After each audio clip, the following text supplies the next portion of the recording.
Good morning. So I got a phone call yesterday.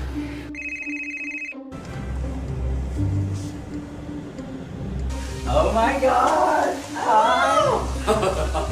How are you? I've never seen a boot like that. It's so sick. It weighs like 100 pounds. So they're creating a bar area over here. I mean, I think it's so cool that you have your family here on the property. Right. All right, let's talk. I feel like we need to talk. We haven't spoken in like 2 years? How long has it been? I think it's been 2 years. To me, it feels like 2 years. It has to be 2 years because it was when the pandemic hit. Yeah. So I just want to get ready, just put on my makeup and just catch up with you. Okay. Okay, so the pandemic happened, and then I remember I was like, Theresa, are you okay? You're like, oh yeah, I'm fine. I survived other things. I've been through this many times. And it just got worse and worse and worse. Like I've had COVID like 3 times now.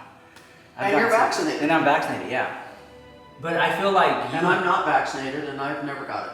Well, I feel like because you live out here where there's not that many people, you know. But then you travel, you've been around people. Oh yeah, I went to Disney. I saw Josetti so many times and her sister out there. So I've been out there in LA and Hollywood and stuff like that. So yeah, I get it. The traveling, we haven't traveled at all, huh? I can't. Because of the whole Lamar situation. A year and a half ago, he had his very first back surgery, and it forever changed our lives. So I haven't been on an airplane since April of 2021. So for those who don't know, Lamar is her dear husband, and he, I guess he got sick or something. No, he just had he was supposed to have a minor back surgery. And then that kind of just it went wrong, and the next day he had emergency back surgery. And then a year later, he had another back surgery, and then now he's had a pacemaker. So it kind of threw your whole, because you were used to traveling and throwing charity events and going to galas, and you had a runway fashion show you were going to go to, and all that, you just canceled. I was supposed to walk in that fashion show. Yeah. Yeah. And so I feel like that really threw, and I feel like because of the Lamar situation, you just kind of you didn't even hang out with your girlfriends no more. No, I couldn't because I was his only caretaker. So, people don't understand that when you're someone's caretaker, your life changes. Because it's not about you no more. So it's like, yeah. Well, and then I had somebody say to me, oh, well, did you ever think when you guys were dating about, because he's a little bit older than you are, did you ever consider what if you have to become his caretaker because he's older? Then I'm like, you can become somebody's caretaker. Look at what if the table was reversed and I'm younger than him, but what if I was in a car accident and became a quadriplegic? Mm-hmm. He'd have to be my caretaker, Or what if, like my friend, his wife, barely 42 years old, got breast cancer and died, but he had to be her caretaker. So I don't think it has anything to do with age, because something can happen to somebody at any age. Yeah, I feel like a lot of people don't really give you enough, what they say, give you your flowers in the situation, because they're like, oh, Theresa's fine, she's wealthy, she got it made, but you have feelings too. And it's kind of like, I feel like people just, she'll be fine. When it really, if it was the other way around, they want people to care for them. Oh, are you okay? And stuff, and baby them or send flowers and stuff. But I've noticed that if people think you're well-to-do, they don't really cater to you in the sense of if you have, they would, how do I explain to you? They're not really let me bring you some meals, let me bring you flowers, let me, no. Yeah, exactly. And I think a lot of people thought that you were going to just hire a full-time nurse to live here and everything, and you're like, you did it yourself. Because you're very much I'm going to pull my own bootstraps up and tie them and stuff, and you did it yourself. Yeah. So I do think a lot of people in the comments I've seen were like, wow, Theresa take care of her husband. She didn't just write it off to someone else do it. Right. I think that means a lot. I think in the family, people are they're clapping for you. They didn't expect that, and you're doing it. Well, you have to remember your vows, for better, for worse, through sickness and health, till death do us part, know. So, if it ever gets to the point where he can't even get out of bed anymore, I would have to call in help. Yeah. Because I remember you shot a YouTube video, and you were in your car, and you were like, this is overwhelming. It is. You were like, this is overwhelming. You had to change them and feed them and do all these things. You were like, I could just tell in your face that you weren't used to that life, and you were getting used to it. And you were like, I haven't got a spray tan, I haven't got my hair done. And you were stressing out. But look at you now. Look, she's beautiful than ever, and you got it together. and you managed to get through Well, it. because it's kind of like that airplane. When you get on the airplane, they say you need to put your oxygen mask on before you can help anybody before you help else. somebody else. So it's kind of like I had to step back and go, okay, if I don't take care of myself, I won't be in any shape to be able to take care of Lamar. So that's when I said, okay, I've got to work out again. I've got to get my massages. I've got to take some time for myself to take care of my health, because I can't let my health go to hell. And then, like, here, guys, you have to understand. So Theresa, right, when the situation happened with her husband, pandemic, moving houses, and God Twice. knows what, twice, because that drama and lawsuits, who knows? But there's all these other stuff that got sprinkled in that we probably don't even know about. And then, so for her to come to Houston to hang out with me or her girlfriends was just put in the back burner. Oh. She didn't really care about that because No. you like you said, you put what mattered most to you. Right, and when someone's in bad shape, you're not thinking, oh, I need to go to Houston and spend 4 to 6 hours in Houston having fun. Yeah. And then who's here with my husband helping him? Nobody. So That's right. it was like, no, I just can't go. I need to stay home. I need to take care of him. But it got to a point where I got scared, because I was like, wow, is this going to be my life now? It was your life for a while. But I didn't know if it was just for a while. I was kind of like, is this going to be my forever life? Like, Yeah. But then I was like, well, it is what it is. If this is what God intended, then so be it, So how are you holding up now? Like, because you always seem like you just. Well, ever since the pacemaker, which we didn't even know he had that problem, but ever since the pacemaker got put in, he's like a different man now. It's like he's Superman. So what is it? So for those who don't know what a pacemaker is, like, what is that? So my husband, unbeknownst to us, we didn't even know it at the time, he was flatlining. Like, he would be sitting there and he'd pass out. He just Like, wow. we'd be sitting here talking, and all of a sudden he'd just pass out, fall out of the chair. And we were like, what the hell's going on? Like, why is he just passing out? Like, people don't just pass out. Yeah. And so a couple ambulance rides and a couple stays in the hospital, we found out that he was literally flatlining, and that's why he was passing out, was because his heart was stopping. And he wasn't getting the oxygen he needed, so he was passing out. So by the grace of God, That's so scary. And because I was here all the time, the doctor said, Theresa, you are unbelievable. Because of you, Lamar is still alive. Because you were taking care of him. Because he said that if he would have probably gone another day or two, he'd probably died. One of those times when he flatlined, he would have just stayed flatlined. When he would flatline, you would just call the ambulance and it would just take him. I didn't even know he was flatlining. And the doctor called me one day, because he was wearing a monitor, and he said, call 911, he's flatlining. And if you try to take him in the car, he's probably going to die. And then you're going to wreck, because you're going to try to pull over and give him CPR. So it was very scary. But anyways. That's insane. But can you imagine if I would have, okay, so just like the night of the event that I was supposed to walk in that fashion show. Yeah. Okay, tell them that, because they don't want to, get ready for this. I had been asked by Jonathan Blake, my good friend, if I could walk in his fashion show, because I'm one of his muse. I've had him design a ton of clothes for me. And so I said, sure, that's the same day as my husband's surgery, but hey, he's going to go into surgery first thing in the morning. He'll be in recovery. He'll go back to his room. He'll be loopy, but he'll be fine. I'll get my driver. I'll go into Houston. I'll walk the show. I'll come home. Boom, boom, boom. Had it all planned out. Well, his surgery took way longer than anticipated. It got started way later than anticipated. So I literally had to call Jonathan. I was in constant contact with him, but I was calling him and I'm like, I can't do it. My husband is still in surgery. And what if I'm in the Suburban on the way to Houston, or better yet, in the middle of the fashion show, walking when something bad happens at the hospital? I couldn't get back out here in time, So I literally had to tell him, I can't walk in the show. But it was okay. I mean, Carolyn Farr, she couldn't walk in the show either, so. But it was those moments. I remember you were gonna walk. You was talking about it on your YouTube channel, and I was like, oh, we're gonna see her walk, and then you didn't. And I was like, wow, Lamar's really going through the gigs. Mm-hmm. And then now with the new house here, how do you feel now? Like compared to then and now, where are you at now? Well, plus I've been in the middle of this remodel this whole past year too, so that was added stress, But I also feel like it kept your mind busy. Oh, it kept me very busy, yeah. But also what people are going to see when they actually get to see this final tour of this house is I made this house very handicap and wheelchair friendly. So no matter if Lamar's on a walker or if he ends up in a wheelchair or whatever, he can get around this house. Everything that he needs to get to is on the first floor. Yes. There's no stairs. And that's another reason why I tore out all the wood floors, because all the wood floors were different heights, different levels. And Lamar would be trying to walk with his walker and crash and burn. Do you have any questions about me?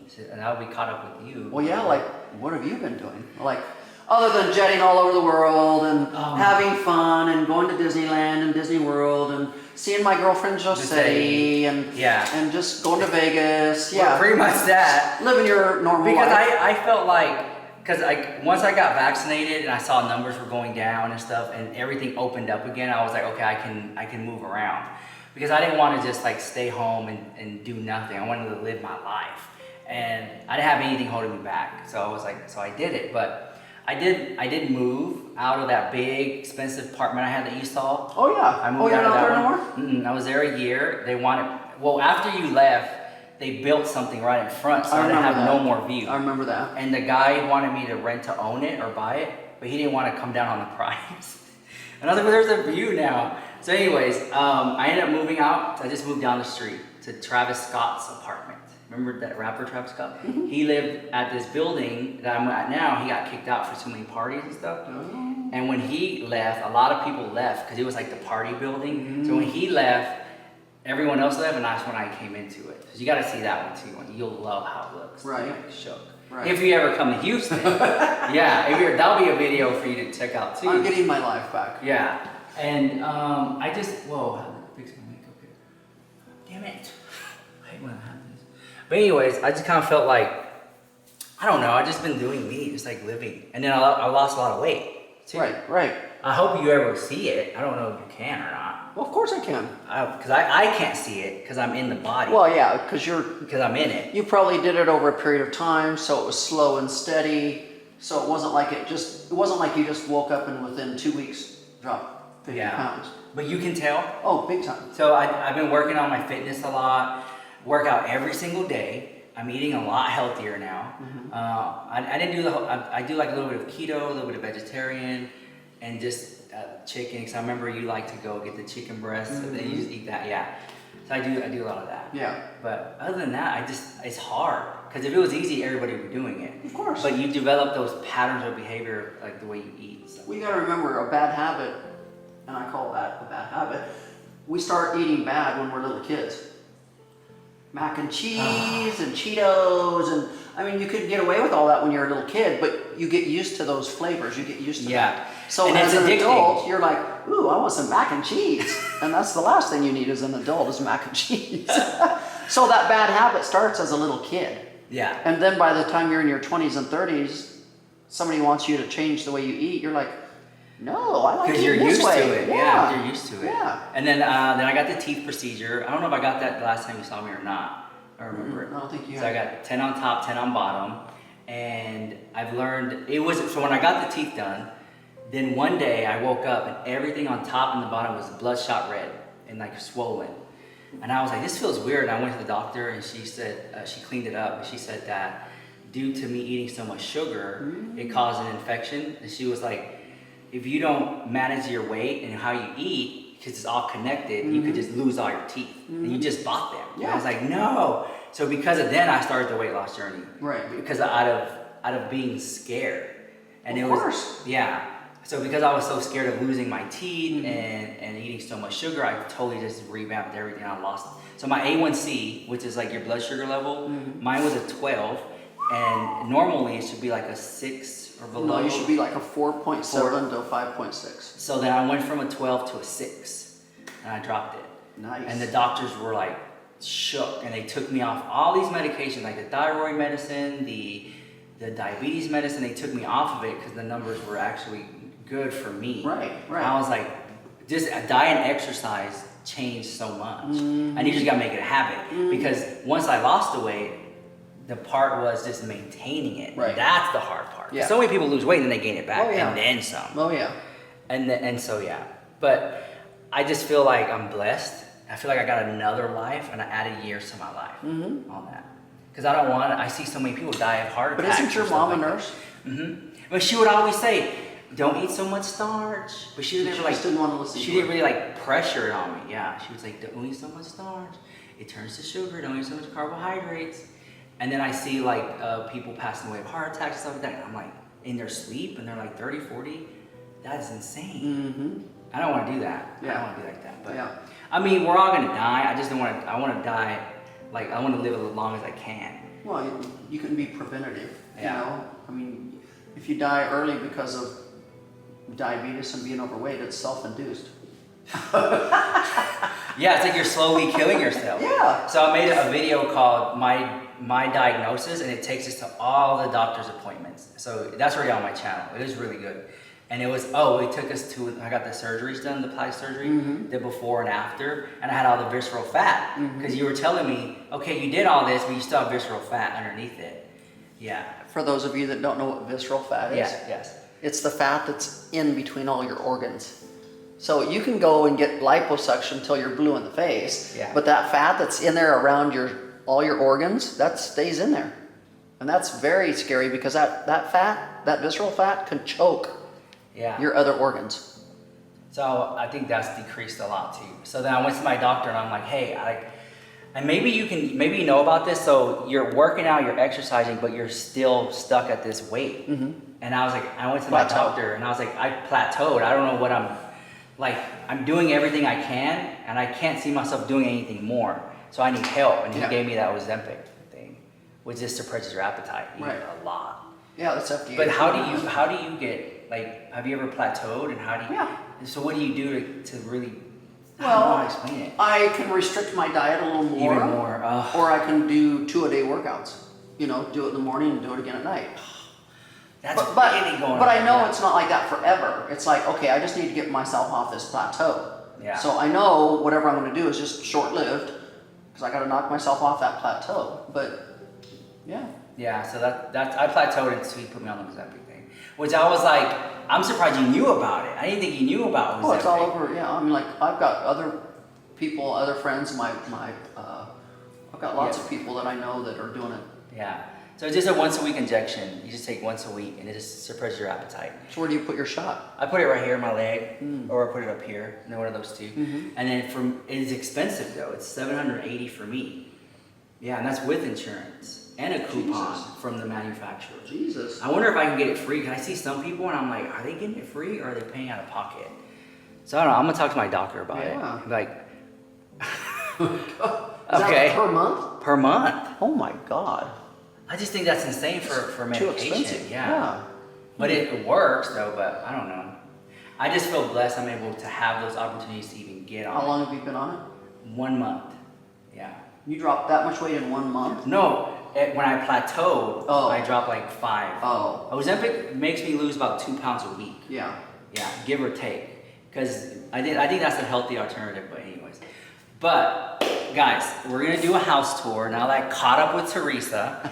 Okay, so for y'all things that we're fighting and everything like that, we're not. Everything's great. She's been working on herself, her life, her house, her husband drama. She had that situation. I don't even want to call it drama because it's very serious. Just health issues. Her new closet. So check out that video. I'll put a link down below, and I'll see you guys in the next one. Bye.